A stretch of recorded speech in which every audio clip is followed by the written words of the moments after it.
From the Storm Team Weather Lab, KMAC meteorologist Jacob Riley.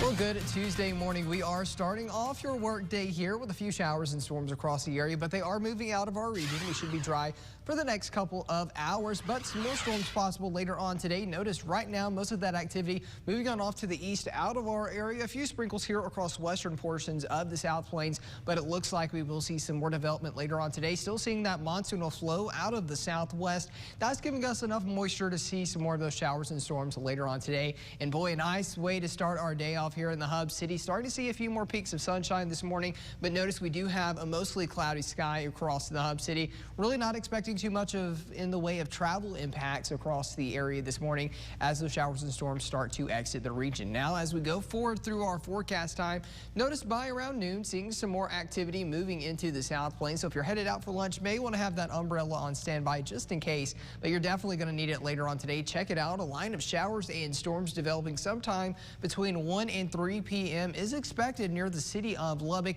Some of these storms could be on the strong to severe side. Notice by 6 o'clock, those storms really begin to intensify over the rolling plains, moving out of our area, but some more development will be likely to our west. By 9 o'clock, still seeing those scattered showers and storms, and we'll keep them overnight tonight into your early Wednesday morning, making for a little bit of a wet start to our morning commute tomorrow. But you can also expect that wet commute as you head home from work later on this afternoon. So for today, we do have a level 1 marginal risk for all of the areas in dark green. This includes the city of Lubbock and pretty much all of our West Texas County with the exception of extreme eastern New Mexico. Those main risks later on this afternoon will be the possibility of those damaging wind gusts upwards of 60 to 70 miles per hour. Also can't completely rule out the possibility of some localized flash flooding just because some of these storms will be a little bit heavier. A low pressure system though moving into our area later today into early Wednesday morning. That's what's going to bring us some cooler air tomorrow and those rain changes through our Wednesday.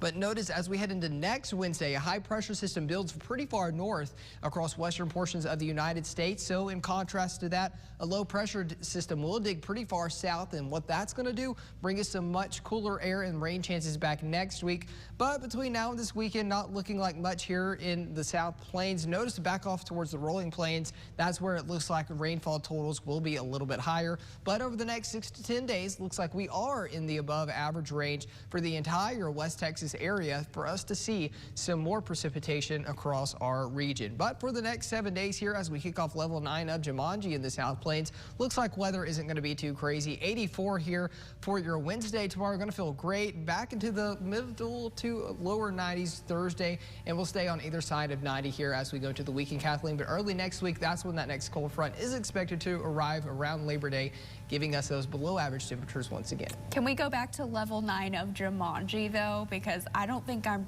prepared for it. 2020's been too wild already. You know, at least time's going by quick. We're just trying to get 2020 out of the way and head into 2021. Yeah, absolutely. So let's get through level 9 as quick as we can. Fingers crossed.